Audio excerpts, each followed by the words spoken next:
if um, you raised Formula One, so to stop their emissions, that is really tiny compared to, I don't know, the emissions in China. Um, and of course, if we make everything relative, there nothing is important and every change is important. But I think we need to find balance. Uh, and that's the activismo imperfecto. Doing what's possible and also trying to think in a systemic way to try to motivate others and not only keeping with our own small contribution.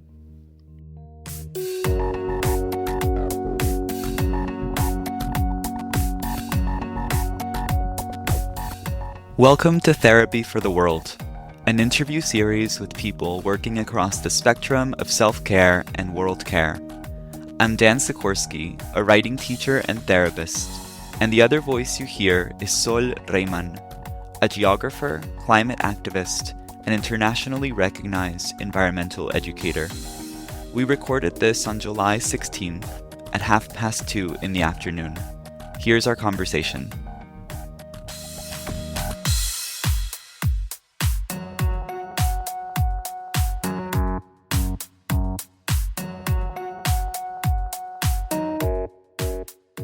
I don't know how you say like the hero path. How do you say it in Hero's English? journey?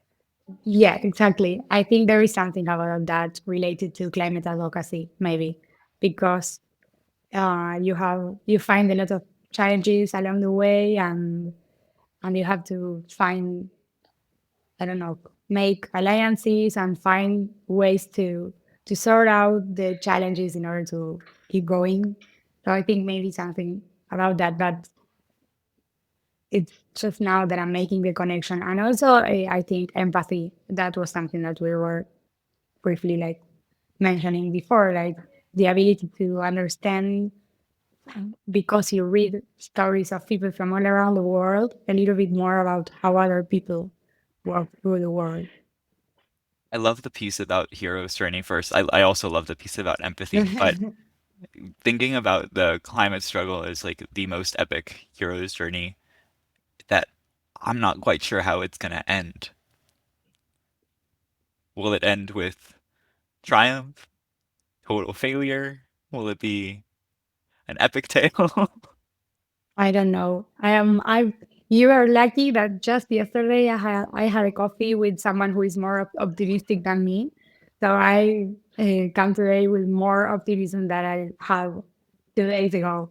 But I don't know, it's a challenging time. But I choose to believe my friend who was very sure that we will be okay and that we have to adapt, like there's no other way, and that we will.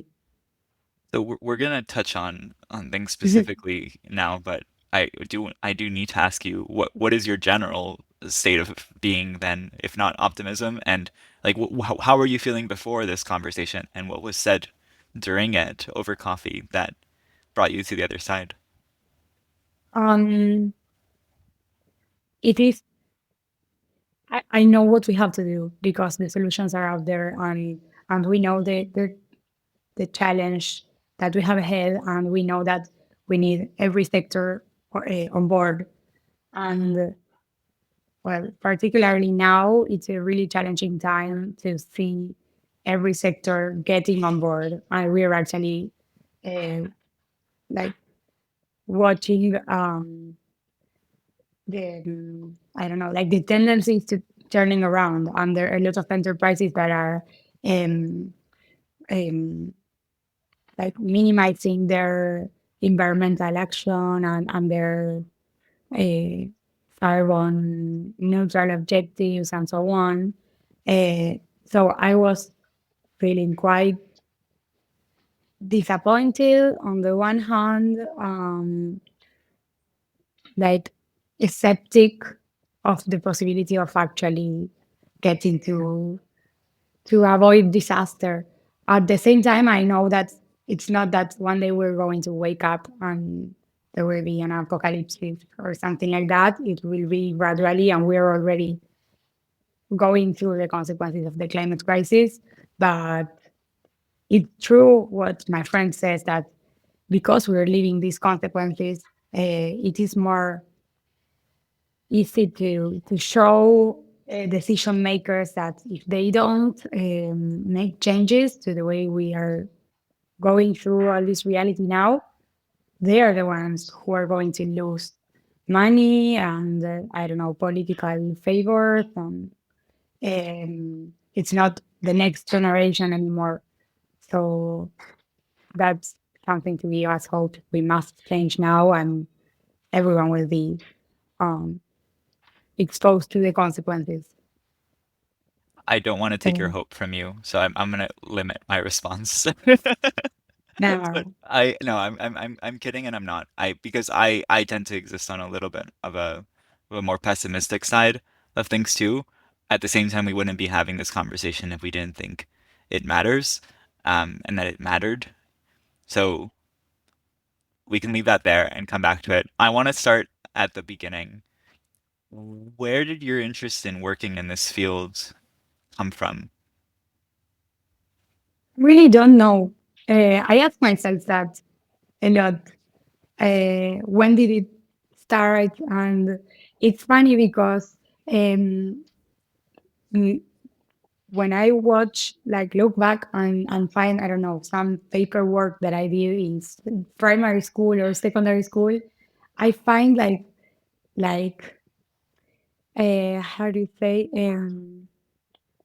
like Easter eggs that something was going like to that direction. Like I found I don't something that I made like in third grade about recycling and so on, and I was really passionate about that. Um, but because I was really curious about everything, um, also in secondary school, I was um, the only one interested in the geography course, really interested when all of my friends were not.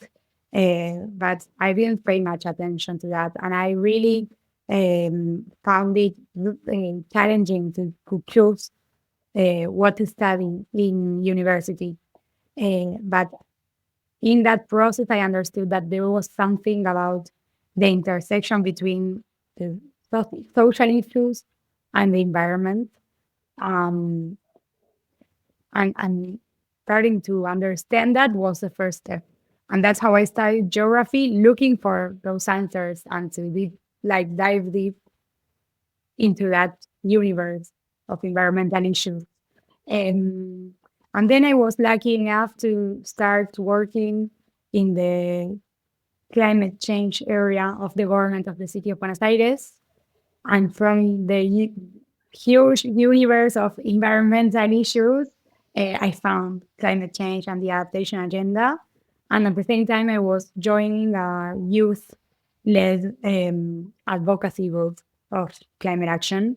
That was also like I was all the time learning by doing, and in that process, understanding what I was more passionate about. In that process, I understood that what drives me the most is the adaptation and resilience agenda, because in the end, it gathers together everything that I was looking for when I chose what to study. That is the social aspect and the environmental aspect at the same time, because resilience is strengthening those who are most exposed to the effects of the climate crisis. So yeah, it all And makes sense. it does make sense. And it also bypasses the question we were asking earlier about whether it's an optimistic or a pessimistic outlook, Really. because the most realistic thing to notice is that people are going to be suffering. People are suffering now. So in a way, it almost doesn't entertain that question about whether Mhm. things are getting better or worse. Yeah. Yes, it's just like let's take action and keep going. Totally. In geography, were you alone in being interested in working in climate change, or was it a field that also brought in folks who were interested Um, in that form? I, when I started studying, I felt like I was the most interested in between my peers in the climate agenda. They were all interested, but I was like passionate about it and wanting to. I knew that was my field. um, and there were not as many courses with the climate perspective. But then, more like the first, the topic became more and more important in the agenda, and because of that, I also believe more people started joining the um, the degree because of that perspective. So now there are more environmentalists in the studying geography than when I started. Did you consider, as your interest in environmentalism bloomed, did you consider shifting over to another degree or another field? No, but well, here in Buenos Aires, at least, when I chose to study geography, there were not so many options uh, like besides geography. There was like environmental science, but it was not what I was looking for because it was science, and I wanted like the intersection with the society, and also because it was in the faculty of I don't know how you translate it, but like agronomia, like field studies or something like that. So it was really focused on the uh, everything, like the countryside, and how do you grow fields and crops and so on. And I knew that was not what I was looking for. And then you have some careers in private universities that I didn't want to go. I wanted to go to the University of Buenos Aires. Now there are more opportunities, and maybe I had more options if I studied my career today.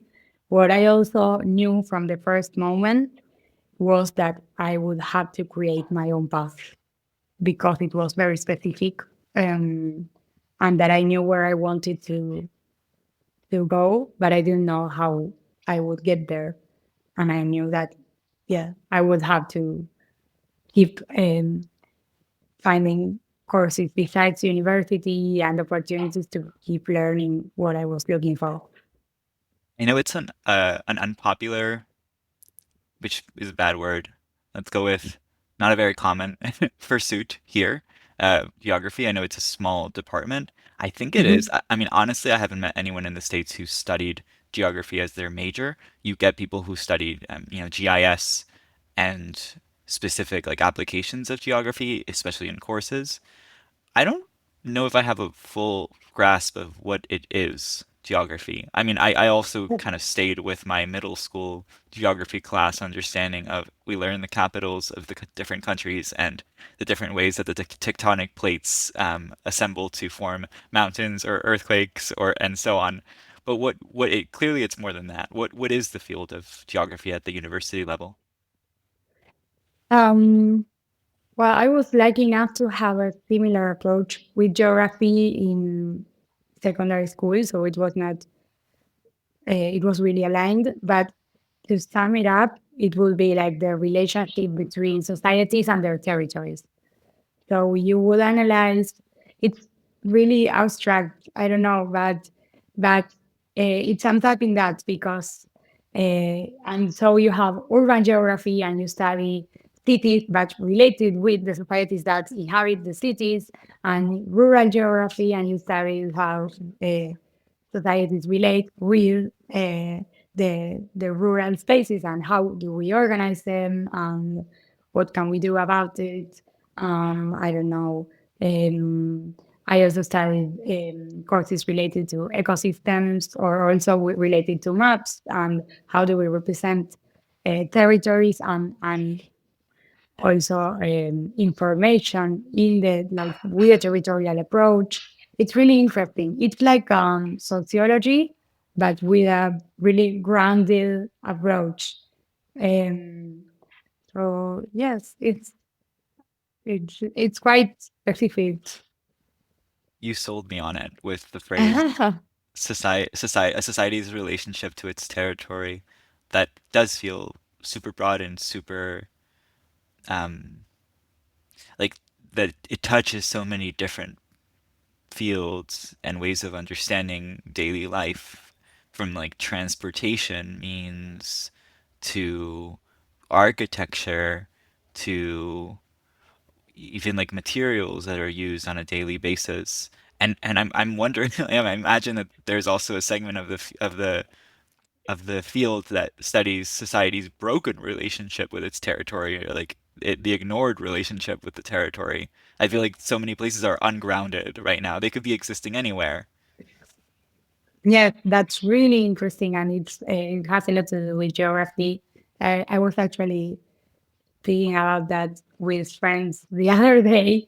This concept of like in Spanish, no lugares, or like non places, that are these places where time and place are just the same anywhere you are in the world, like malls or airports, supermarkets. Of course, if you pay attention to the specific, you will find different things to buy, but you could be anywhere.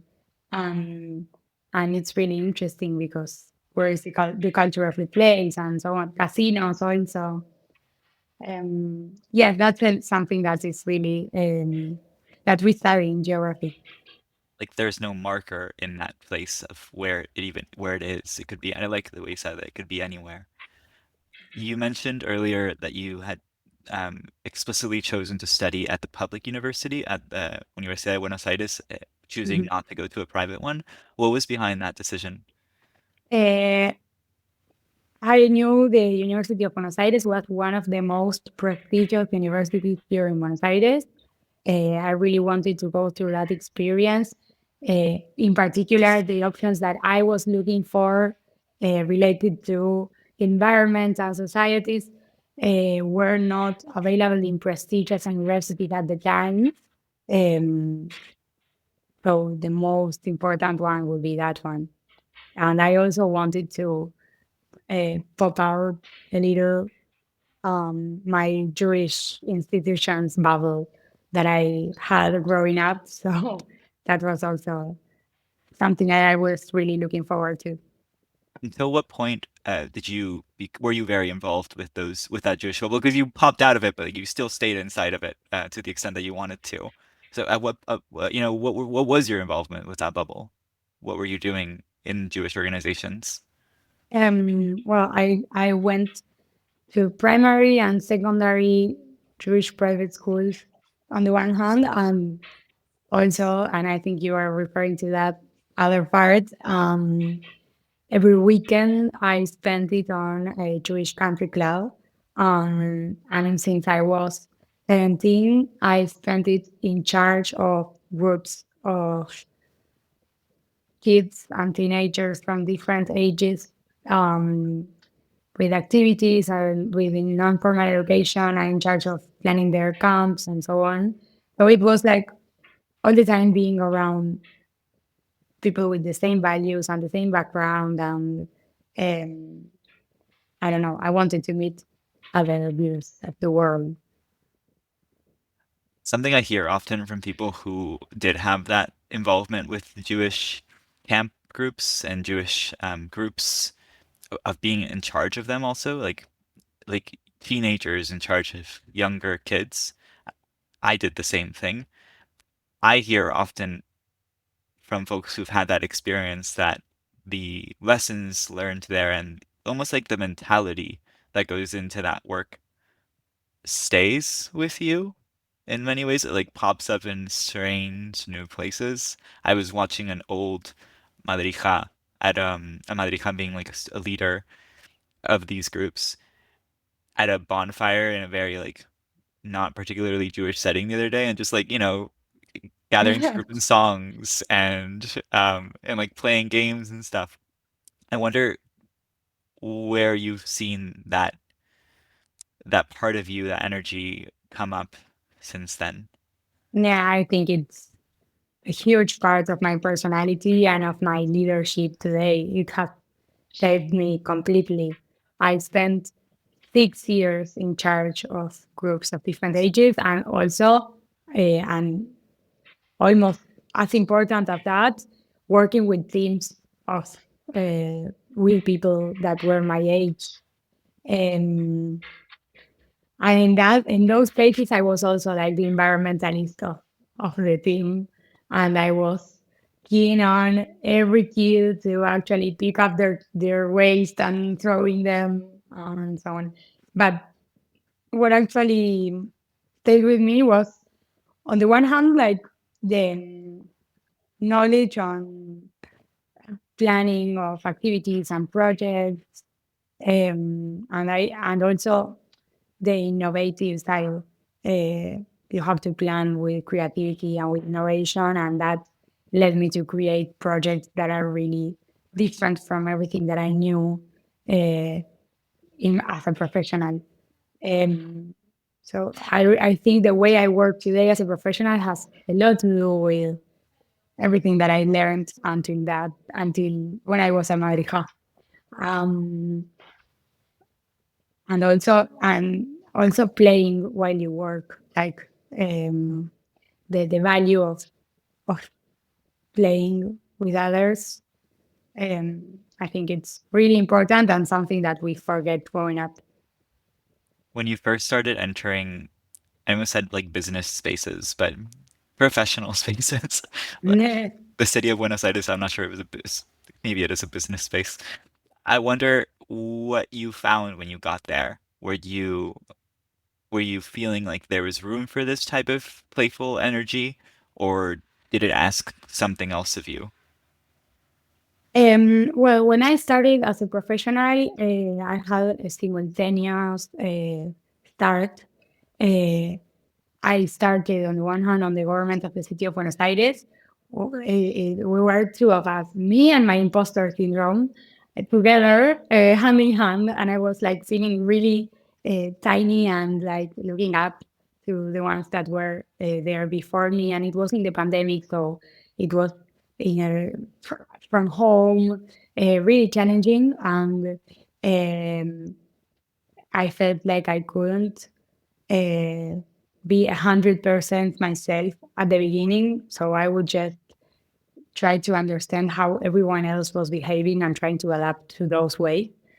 Um, but at the same time, I was joining the leadership advocacy group, Ahora Que, also in the pandemic and also not virtual, but it was a more horizontal space where I was able to actually plan activities to get to know each other, try to advocate for in-person meetings and main things that I knew they were important because of my leadership experiences. And it was essential for shaping the team the way it did. And then also, the government of the city of Buenos Aires was my first professional experience. And then when I was almost finishing my process there, someone new joined the team, and she was able to create a friendlier environment. Um, and I also learned from her that it was possible at work to actually be yourself and play and, I don't know, have a dynamic that I was more comfortable with. And since then, in the rest of my professional experiences, I was also able to, I don't know, put the importance of the bonds with the team in the center and to try to actually make friends and um, to pay attention and give time to bonding with and to presenting yourself and like I don't know, getting to know each other, conversations in lunchtime, playing and having fun, and I don't know, looking really looking what the other needs, and also understanding what I needed in order to give my best. And yeah, those are some things that I started learning as a America also. And maybe at the beginning I was a little shy as a professional to actually bring them with me. But then my imposter syndrome stayed back, and I was able to keep going and opening doors with all my toolkit of of Maricao and to community leader. I love the examples you cited of ways in which that playful energy actually looks on the ground. Bonding, asking for people's stories. It's almost like bringing the person aside from the skill set into the team. The nuance and the idiosyncrasy of each individual that's part of it. You, over the course of the years that you've worked in climate work, you've worked not just with a couple different types of issues. We were talking about climate resilience work earlier, but you've also done advocacy. You have also worked in like different types of settings. We've mentioned government, you've mentioned advocacy. You've also been a bit in the private sector too, from what I've gathered. What has been your feeling as you've navigated these different settings? Are there limitations to working in one versus the other? I in my the closest I worked in the like private sector was first as a consultant with different I don't know teams, and then also in the multilateral sector in a multilateral development bank. Um, and let me think. I think there are similarities and there are differences, of course. Some has to do have to do with the scope of each. Um, it's not the same making decisions for the whole population of a city or population of different cities or countries or the impact that our specific enterprise or sector has, uh, and related to the scope or the bureaucracy that is behind. And of course, that also implies a dependency, at least until now, and that's how I see it, of having someone that is convinced that this agenda is a priority. That opens you up more or less doors. Um, Where did you have that more so? Someone who had the priority of climate work. and it also depends on how do you see that priority like reflected, because I don't know, in many opportunities, and there's that has I found it many times. You work with people that understand that this is urgent, it is a priority, and you have to move everything that you can in order to put the climate agenda as a priority, but that does not reflect on the budget that they give you. So you have to be knocking doors and see whose empathy do you Appeal get to? to. Yeah. So that's a challenge.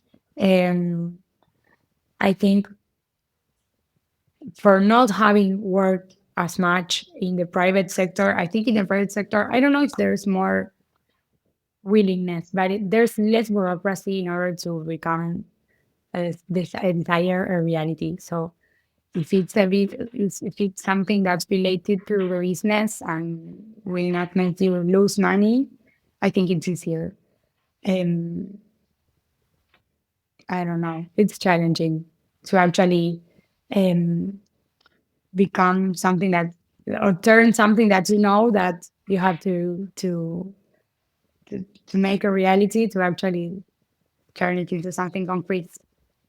You alluded earlier to people having varying degrees of a sense of urgency around climate work, and on the, you know, uh, most extreme, lowest end of that spectrum is a complete climate negation, denial. Skepticism is a kind way of putting it.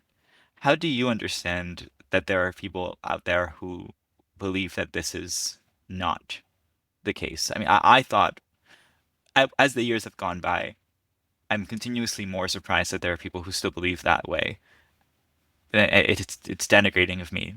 It's a it's a judgmental way of seeing perspectives. I take that. I admit it. I wonder how you understand that there are people who believe that this is not an urgency. I think that has to do with the way that we now consume information. So each will believe what they want to believe. And it's really hard to fight that if they are not willing to listen to views that oppose theirs. Um, I I came to the decision, at least myself, to avoid fighting or wasting energy in people who denies the existence of climate change. I think there is possible dialogue, but I prefer investing my energy in those that already agree that this is a challenge, and then to discuss what we can do about it. They should not be the more committed or anything, but um, I don't know. I think it's energy is better spent.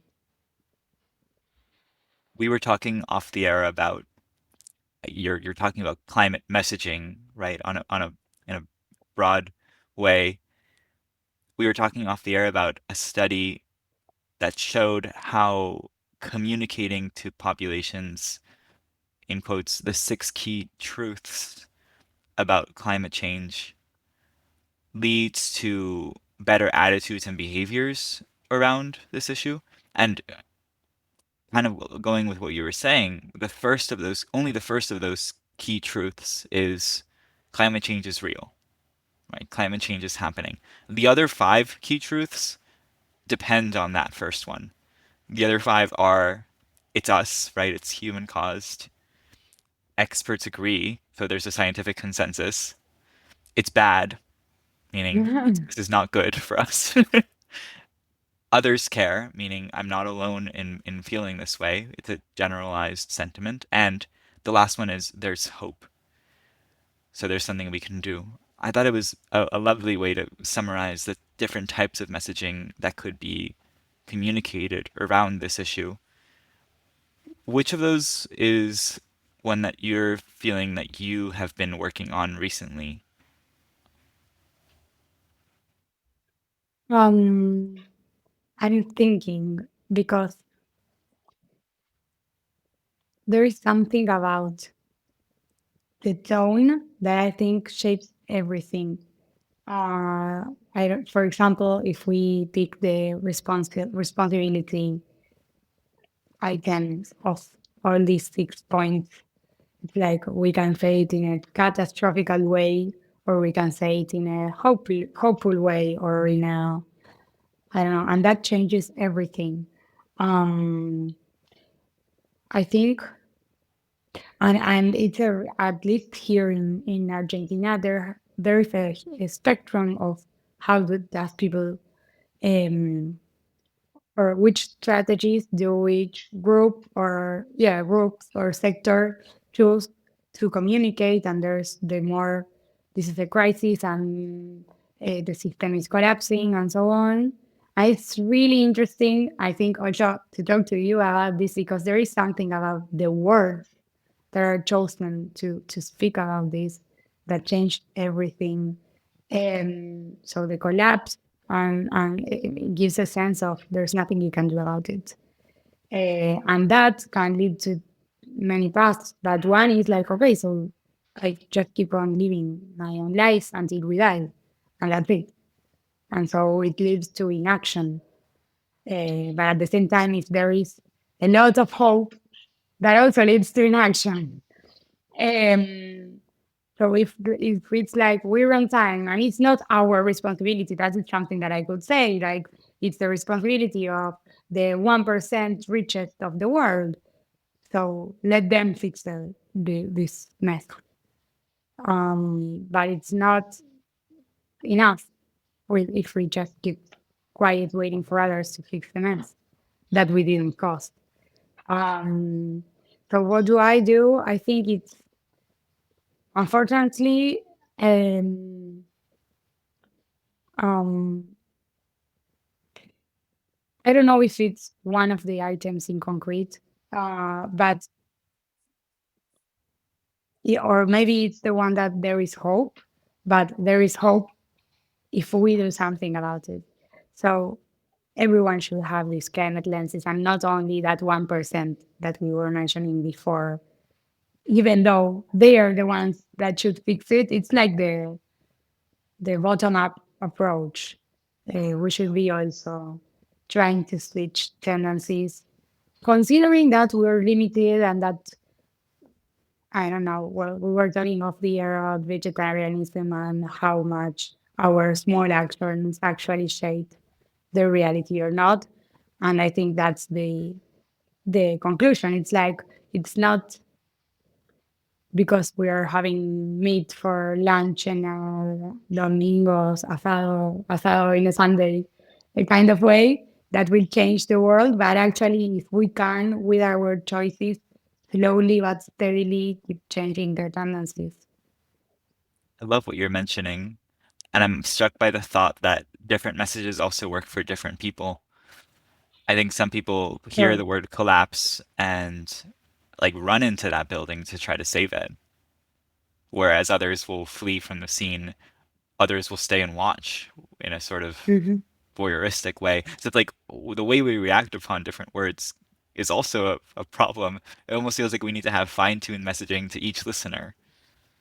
Sure. I actually, you made me remember that I used to compare this spectrum of messages and of sectors in the environmental environment with the Jewish community. That there is also like a different type of Jewish for everyone, and there are the ones who keep all the values and everything at an extreme, and there are the ones that maybe are a little more flexible, and they are also and they all keep like the Jewish flame alive.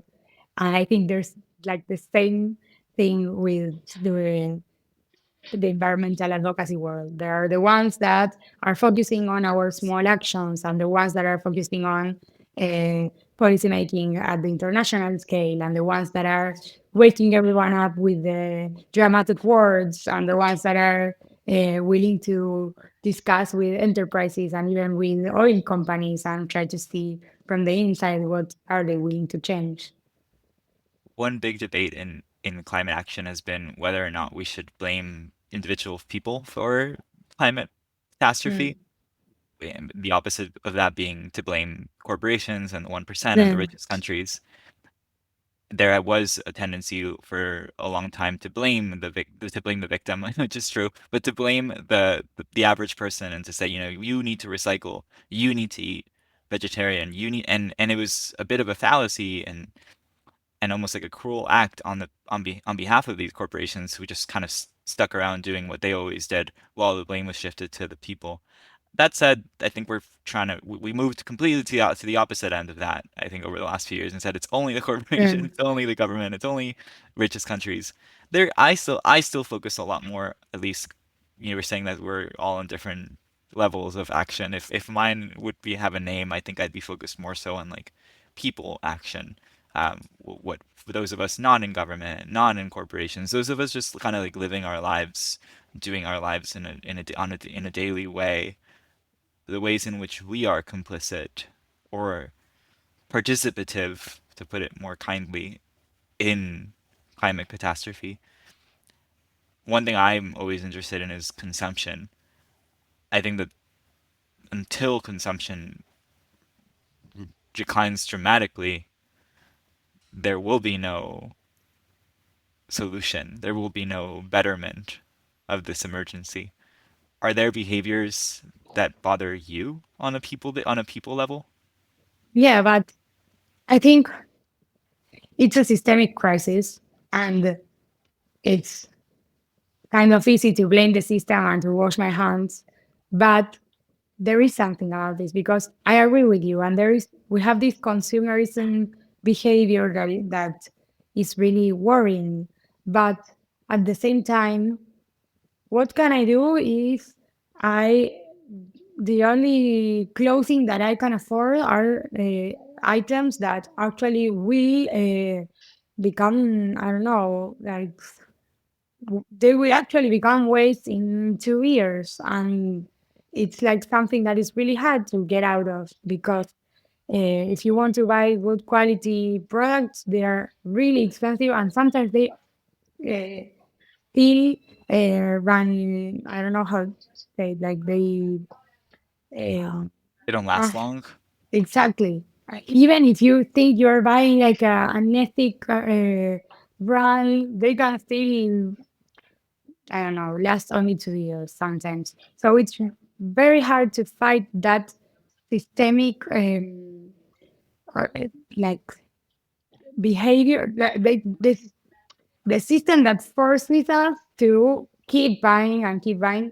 Of course, we can fight a lot of that, but it's really, really hard when we are the only ones fighting it. So I think there is something about that. Like we cannot do it only by ourselves, and also because we live in a system that makes us really hard. Not only because of the consumerism, like because of the trends, but also because we work so many hours outside home, and I there's many people who buys delivery for lunch every day, and that means a lot of packages that are disposable thrown out every day, and it's not us to blame that we didn't do meal prep on Sunday, but there's something that is outdated about the system. We could be working less hours and cooking more for ourselves with artificial intelligence, for example. Um, like, why are we working the same time as before if we have a super machine that could be helping us? So. I try to not feel guilty about, I don't know, the waste that I make all the time.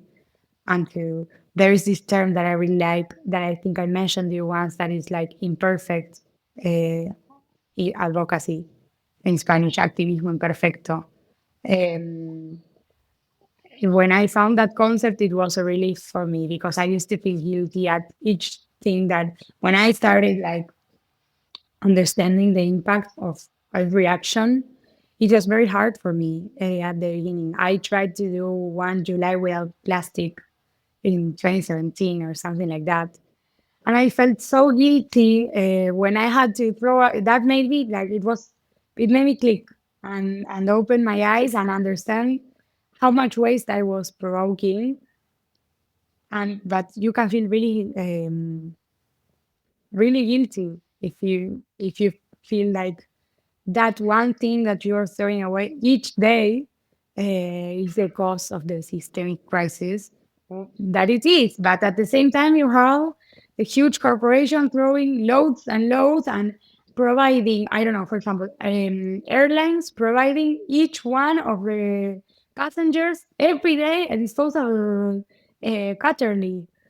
They could, with one decision, they could be preventing so many forks to be thrown away each day.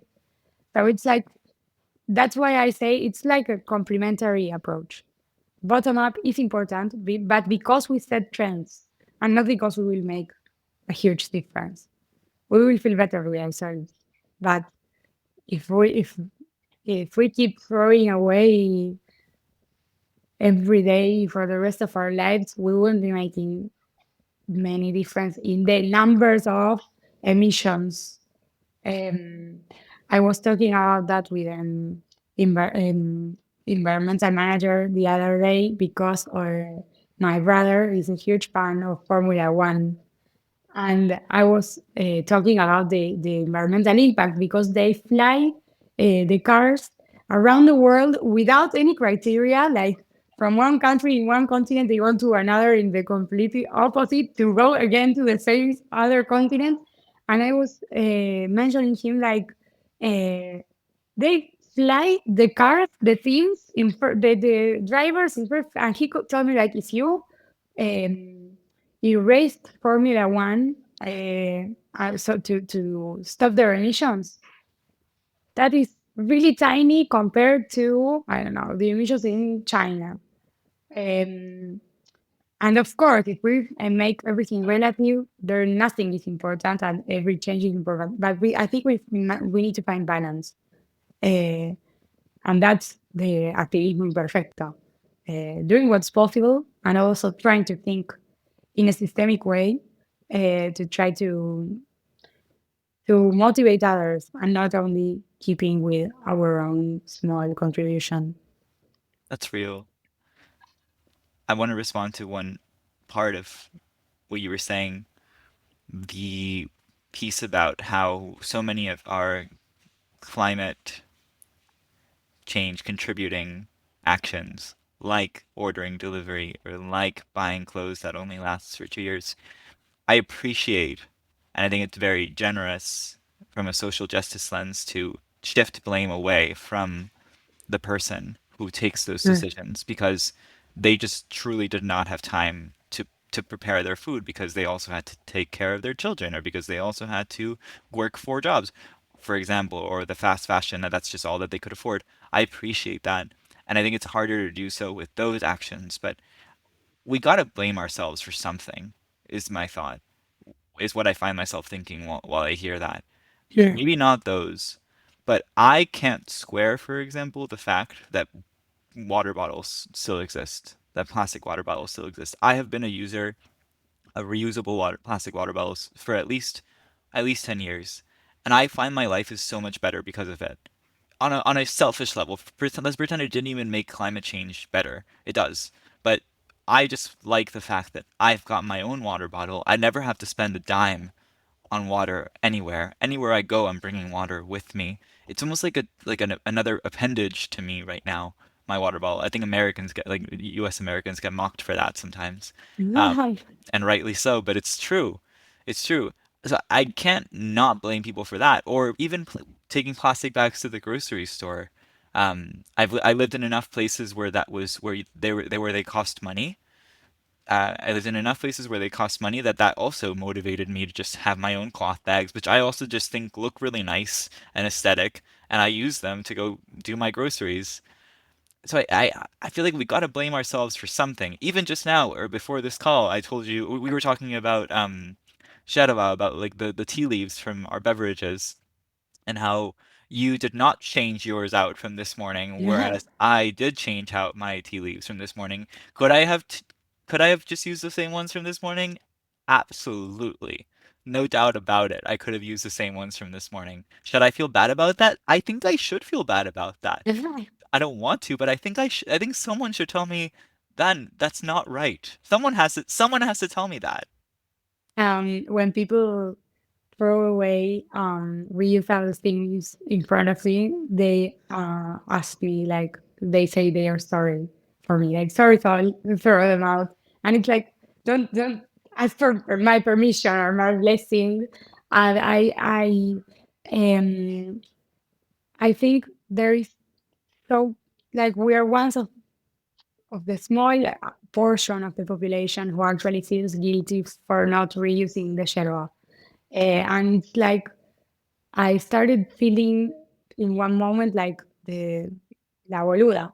And there's no translation. I like the silly one who actually feels guilty for every single uh, silly thing that she throws away when the rest of people who surround me only feel guilty when they see me throwing out like when they throw out their things.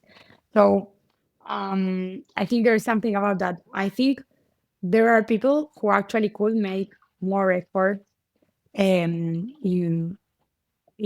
reducing their impact.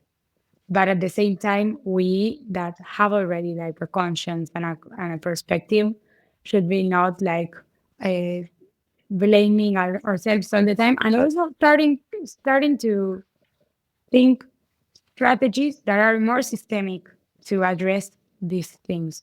Like the bottle that you mentioned, why some people still not using, I don't know, the reusable bottle all the time? I do it. It's also something that I like, or not like a pet that I carry with me all the time.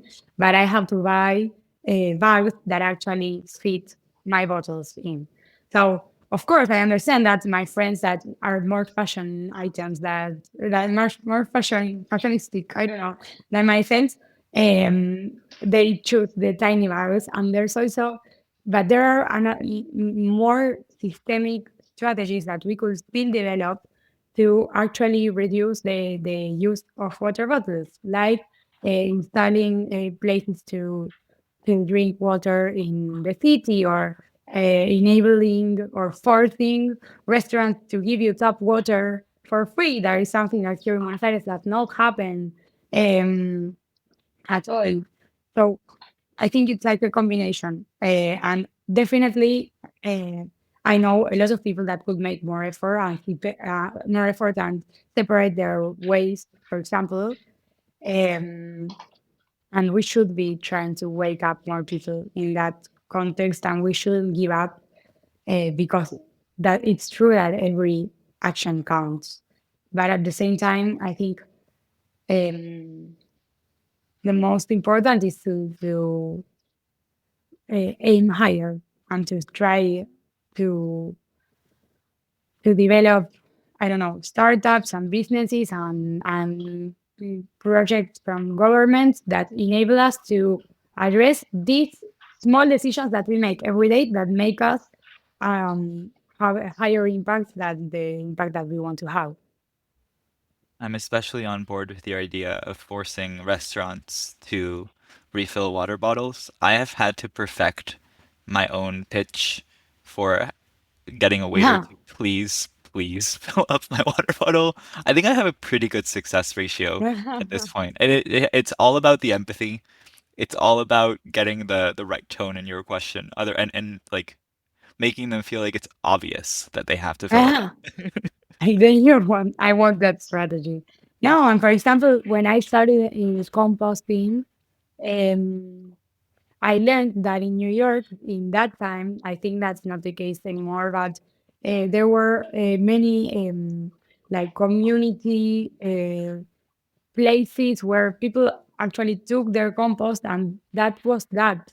And here I had to buy my own at home compost maker and to, I don't know, um, to make myself dirty in order to, and something that I heard an entrepreneur say about um, how to reduce um, each one of the citizens' impact was like you have to try to make the consumer or the citizen or whatever the less uncomfortable as possible. Like it shouldn't bother them as much. Yeah. So, for example, he had developed a machine that you disposed your organic waste and it turned it into um, um, like food for cats and animals, and they actually took care of picking up that product.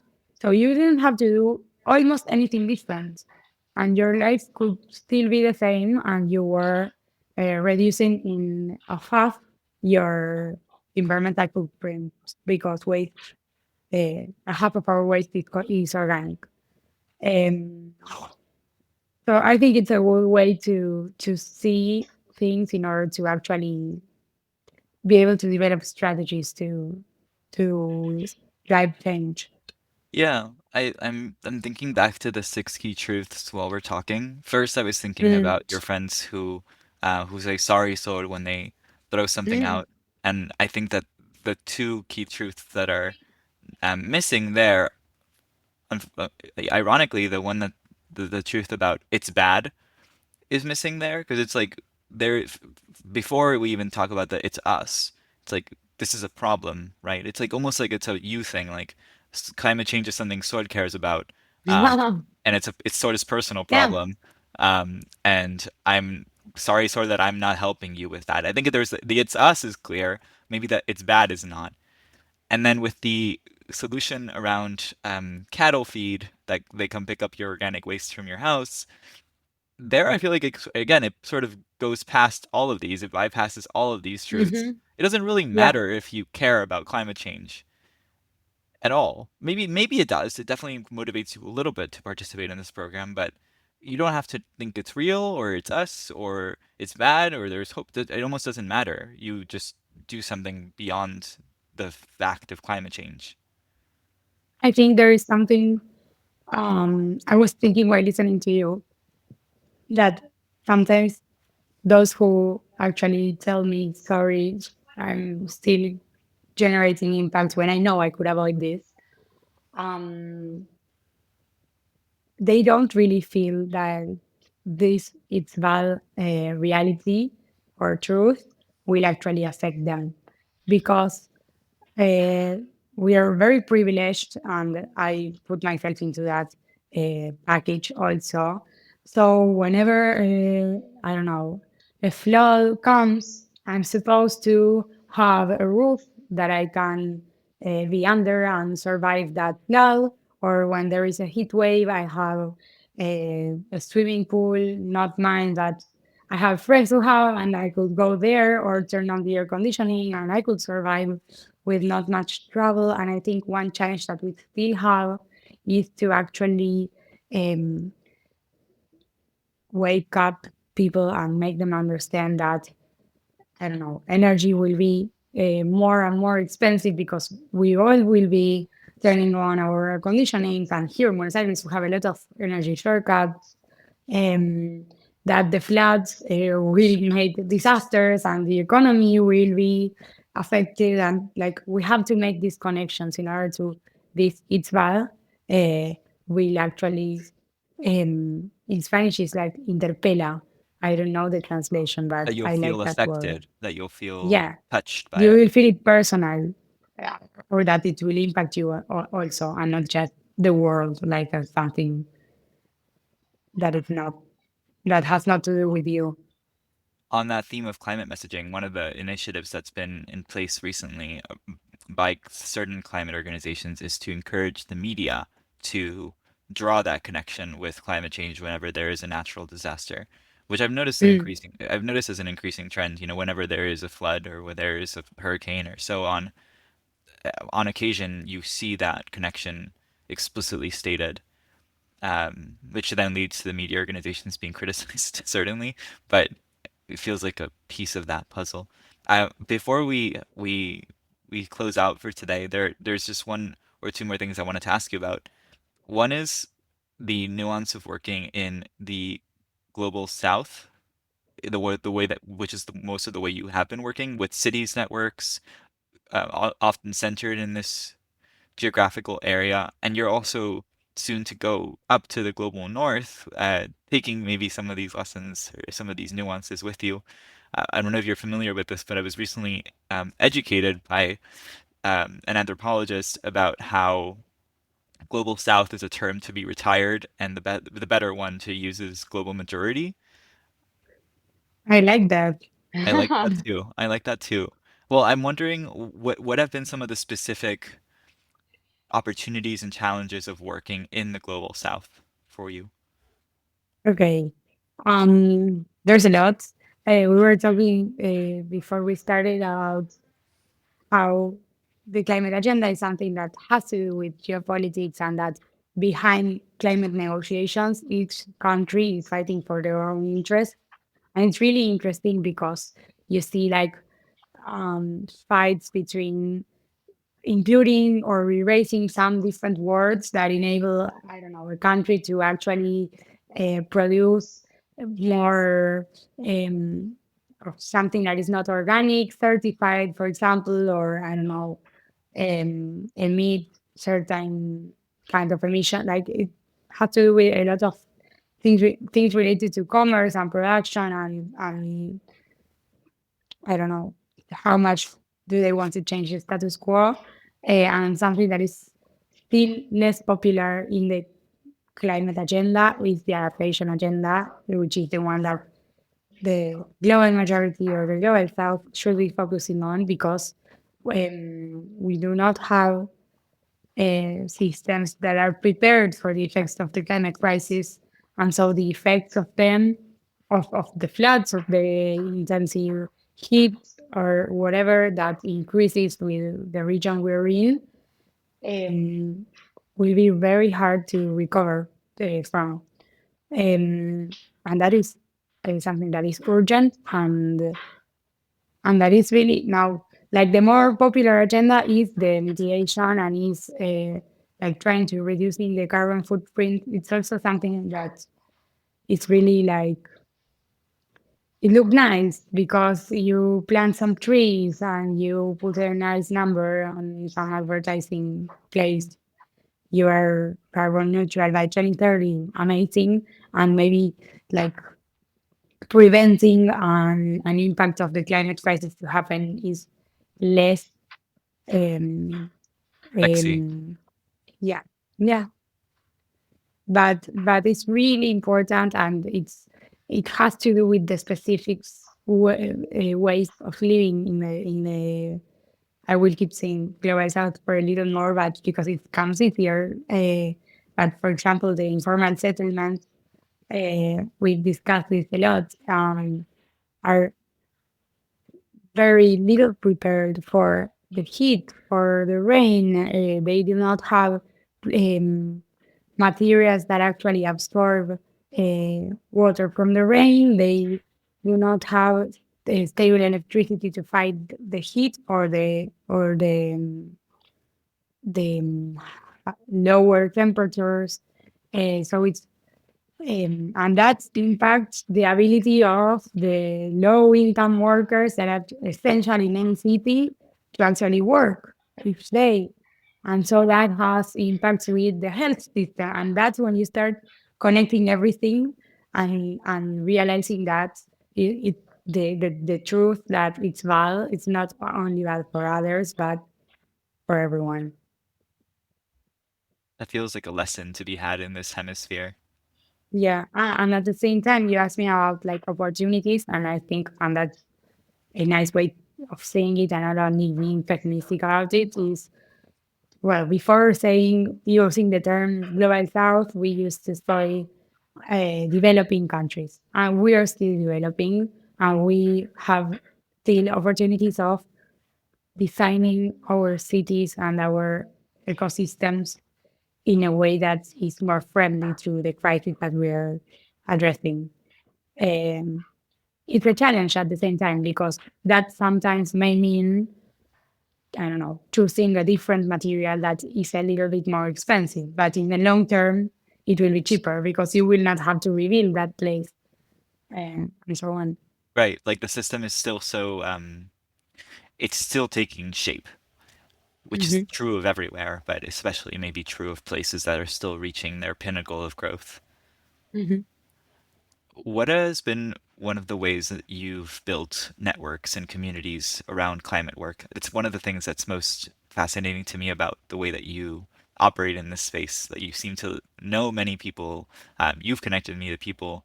I've heard people talk about you. You know, I feel like you're very, you have like a fabric of community around this. How have you built that? It's a nice question, and thank you for asking it. Um, I believe it's a way of um, actually getting to fulfill any objective that I set myself to. It's at the same time a little bit revolutionary because there, as any environment, there is a lot of egos around and people that want to be like the most important ones. Um, but I found that making synergy was always a way to open more doors. So I try to, in the project that I need, to take time to take care of these bonds that I start creating and um, to give space to different organizations. Um, and of course, sometimes it's harder because it means, I don't know, sharing decision making or sharing the spotlight or anything. But at the same time, I think maybe a slower way of growing, but at the same time steadier because you have this support of different places. And at the same time, in the international sphere, um, I found it convenient to just be myself because I was one of the few Argentinians or even people from South America that was in those places. And of course, that's a huge responsibility, but at the same time, it's not as hard to be unique. I just have to make everyone try mate and they will remember me. But there is something about connecting genuinely with people and not only going there to shake hands and give my card that I think has is key for solid relationships. Yeah, the bonding and presenting ourselves that you were talking Hmm. about earlier. And Hmm. just Yeah. to close, what's a question that you wish people asked more often in climate conversations? True. Um, I think um, sometimes we are so focused on, I don't know, strategies or making decisions or this ego thing that we were just mentioning that we forget the human that we have in front of. So I really like to ask, and I would love to listen more to the question on like how do you see the effects of climate change in your city and what could be done to prevent that or what are you already doing because it's a way of getting to know a place and the people and of course behind that there are a lot of stories of people who lose their houses or I don't know it's but at the same time of people like hopeful stories because in the ecosystem, there's a lot of people doing amazing things. So they tell you about the education project they're doing that changed the lives of people and the legislation that they just launched. Like there's so many positive stories to hear after that question as well. This has been lovely. Thank you so much. Thanks for the invitation.